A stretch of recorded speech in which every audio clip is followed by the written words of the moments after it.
101 RRI ND 100,5 MHz dimanapun kalian berada.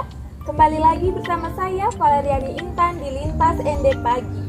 Ya, kali ini kita akan membahas tentang sekolah-sekolah nih yang kembali melakukan belajar mengajar di sekolah, atau yang sering kita kenal saat ini dengan sekolah tatap muka. Pendengar, saat ini juga kita sudah menghadirkan narasumber kita, yaitu Adik Kenia Wangge yang merupakan salah satu siswa dari SMAK Frateran Dao ND. Dimana kita tahu SMAK Frateran Dao ND merupakan salah satu sekolah yang mengadakan sekolah tatap muka. Oke, langsung saja nih. Selamat pagi Adik Kenia. Selamat pagi kakak. Nah, bagaimana kabarnya? Puji Tuhan baik. Oke, langsung saja nih Adik Kenia, perkenalkan diri di pendengar-pendengar setia di rumah. Halo pendengar setia RRI, perkenalkan nama saya Crescensiani Aprilianti Mawangge. Saya merupakan siswi dari SMAK Frateran Dao. Kalau boleh tahu nih, sekarang Adik Kenia duduk di kelas berapa? Kelas 10 MIPA 1. Wow, anak MIPA ya. Iya. Oke, langsung saja nih Adik Kenia, saya menuju ke pertanyaan pertama di edisi kita hari ini, yaitu sudah kita ketahui nih, hampir sudah memasuki 2 tahun sekolah-sekolah mengadakan belajar mengajar secara online. Nah, apa sih kendala-kendala yang dialami oleh Adik Kenia saat mengikuti pembelajaran online? Oke baik, terima kasih Kak Intan pertanyaannya. Langsung saya jawab ya. Sebenarnya kami daring itu sudah dari kelas 9 semester 1 ya. Kami sudah daring dan kebetulan waktu itu kelas 9 kan banyak ujiannya. Jadi kendalanya itu yang pertama yang kita tahu sendiri ya, jaringan. Ya, masalah jaringan itu mungkin masalah sudah sering, masalah yang bersahabat lah dengan kita kan. Setiap kali kita mau daring pasti kendalanya jaringan. Kadang juga jaringannya tidak stabil dan saya juga prihatin dengan teman-teman yang mungkin di luar Kabupaten ND, mungkin di kampung-kampung, ya kan kita sendiri tahu kalau di kampung itu jaringannya seperti apa, jadi pasti sangat terhambat. Terus yang kedua, masalah kuota atau paket data ya. Mungkin kita sekarang kembali lagi ke pribadi kita, kalau misalnya kita bisa memanage berapa pengeluaran kuota kita untuk sehari-hari, yang namanya anak muda ya kan, pasti HP itu prioritas. Jadi kadang kita menggunakan HP itu, kita memakai aplikasi yang sebetulnya makan banyak kuota. Jadi ketika pas mau daring, gurunya bilang, ya ayo masuk link Zoom atau Google Meet. Loh, kok tidak bisa masuk? Tahu-taunya datanya kuotanya sudah habis ya. Dipakainya juga tidak terkontrol kan. Dan juga ada beberapa guru yang kirim materi itu lewat YouTube. Ya, kita tahu YouTube itu makan kuota ya, aduh banyak ya. Jadi kita harus nonton materi, belum lagi kita tidak mengerti. Ya, tahu-tahu kuota kita habis. Mau Zoom, mau Meet tidak bisa. Terpaksa harus beli gitu kan.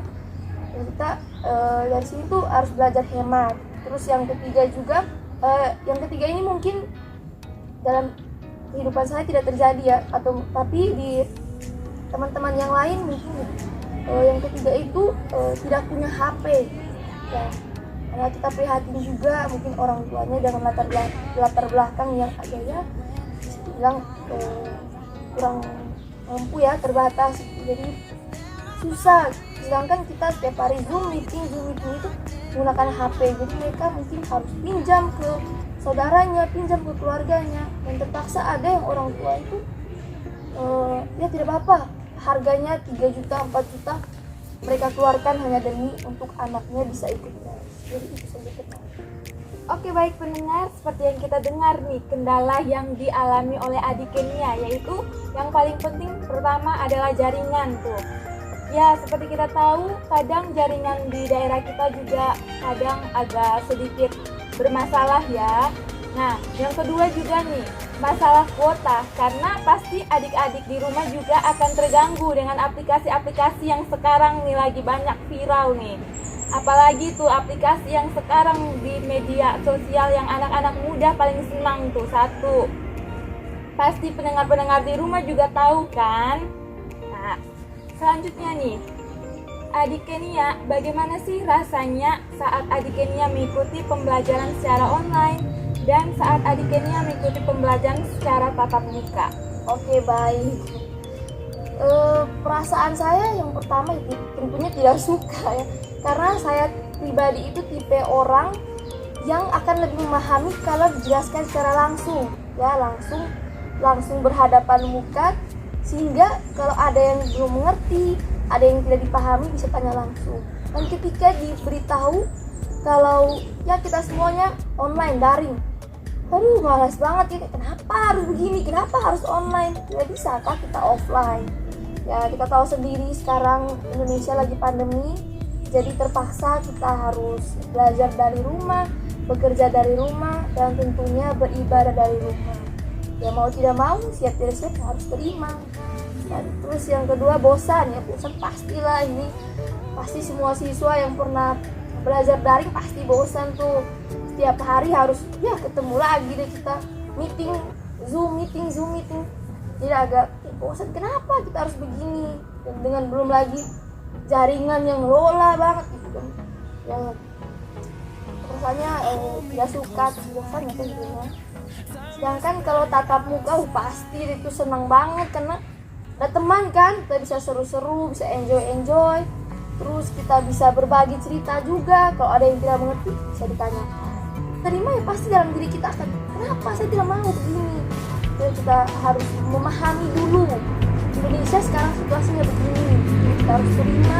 Ya mungkin pertama agak sulit ya untuk kita terima, tapi seiring berjalannya waktu sudah mulai terbiasa, sudah mulai peluk erat itu Zoom dan meeting, jadi ya sudah mulai ya terbiasa lah. Terus yang kedua, kita harus bisa berdamai dengan diri kita sendiri. Dan kalau kita tidak berdamai, sampai kapanpun kita tidak akan bisa menerima. Kita harus berdamai. Kita harus, sekolah kami sendiri DAO itu masuk sekolah harus membawa serta hasil tes web atau rapid. Jadi sampai di sekolah kita harus menunjukkan tes web atau rapid.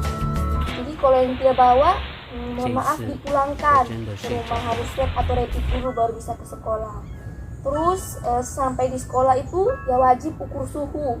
Setelah ukur suhu, cuci tangan, lalu masuk ke kelas. Dan juga di kelas itu pesertanya itu dibatasi. Jadi minimal dalam satu ruangan itu cuman kisaran 10 sampai 16 orang saja. Dan itu pun duduknya tidak dua-dua, tapi satu-satu, juga menjaga jarak. Dan juga yang terpenting bawa bekal dan bawa air minum karena kantin kita ditutup. Oke, baik pendengar, saat ini juga kita dengar ya kendala-kendala dan terakhir nih ketentuan dari sekolah, harus memakai masker, menjaga jarak, dan juga mengukur suhu. Dari pertama masuk harus mencuci tangan. Baik pendengar di rumah nih, untuk pendengar-pendengar di rumah, jangan lupa ya kalau mau keluar rumah harus tetap memakai masker dan ingat tetap menjaga jarak. Oke baik, terima kasih banyak kepada narasumber kita Adik Kenia yang sudah meluangkan waktunya untuk hadir bersama kita di acara Lintas ND pagi ini. Ya, sekali lagi terima kasih banyak Adik Kenia dan salam sehat selalu. Ya, sama-sama Kak Ita. Baik pendengar Pro 1 ND, saat ini kita sudah sampai di penghujung acara.